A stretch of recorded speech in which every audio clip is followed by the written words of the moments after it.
I was going in for um, my every 3-month checkup with my oncologist. So I still follow up with my MRIs every 3 months since November of 2017. And then I see my oncologist right afterwards. And this has been going on, like I said, since the very beginning. And as of now, these MRIs are still scheduled every 3 months indefinitely, in addition to seeing my oncologist. So, this specific appointment that I just recently had a couple weeks ago, um, I walked into this appointment with my mom and I was like, this is getting to be like really, really redundant. I don't want them spaced out, but maybe we can just do like telemedicine visits moving forward. And, mom, you can just come over my house and we can have the appointment together. Um, so I think I just started really, really getting very complacent and just thinking, tired of these appointments. I'm fine, I'm fine, I'm fine. It's never coming back. I was just like literally taking full advantage of this time that I've had, taking it for granted, and just getting sick and tired of the redundancy of these appointments. And going into this appointment, I wasn't expecting my oncologist to say what he said. And he said that there were some changes on your MRI. And I was really, really taken back by that. I was like, nah. I was like, I saw the impression because we have these portals that we use and you get to see your results before your doctor even sees them, which I think is good and bad. And I looked at my mom right away because it immediately felt like I was dreaming. Like this can't be real. What do you mean there's changes? And then he starts showing me on the screen. He tilted his screen over and he says, okay, well, there's some changes right here. I could see exactly what he was comparing. He was comparing my most recent scan to 2023. You can literally see him thinking. He's like, okay, this is what we're going to do. All right, then we're going to do this. And he's thinking out loud. And I was like, what are we doing? What are we doing? Like, what are you talking about here? And he's like, we're going to do a PET scan. And I was like, okay. He said, we're going to do this PET scan, specifically on your brain. I said, okay. Okay. Like, then what? What's happening? What is it?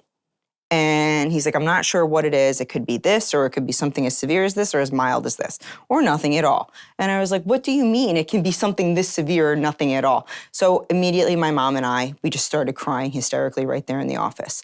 And my oncologist is staring at me. And I'm like, what is he thinking? He would not take his eyes off of me. So the way he was looking at the MRI images and then looking at me, I knew something was wrong. And I was really, really concerned. I said, so are you concerned about this? And he says, I'm always concerned about you. And that, to me, my heart dropped. And I mean, that's okay that he said that to me. I want a doctor that is not going to sugarcoat anything. He said that the office would call me with my appointment for the PET scan. 2 days go by, I still don't get a call. And at this point, I'm panicking. So I reach out to them and I said, what's going on? Haven't gotten a call yet. I need to get the scan done now. And they were like, okay, well, we got you on the schedule, for September 9th. And I was like, September 9th? I can't go that long knowing that I might have brain cancer again, which in that case, when brain cancer comes back, it comes back higher graded. So it would be worst type of brain cancer I would have had. So I started going to really dark places again. And I started thinking about my funeral. I started thinking about laying in a coffin. How would I look in a coffin? I started picturing myself in it and how many people would be at my funeral. And then I started realizing I don't want to go through that again. I don't have kids. I'm not married. I have lots of assets that I could leave to my niece and my brother. And at that point, like given the experience that I had, that very out-of-body experience, I was trusting God's plan and I was listening to his word. And I said that if this is your plan for me, let's not intervene with medicine this time. Let's not have all these surgeons and everybody playing God. Let's just let the process do what it does. And My mom was like, whatever this is, we're going to fight this together. And I was like, Mom,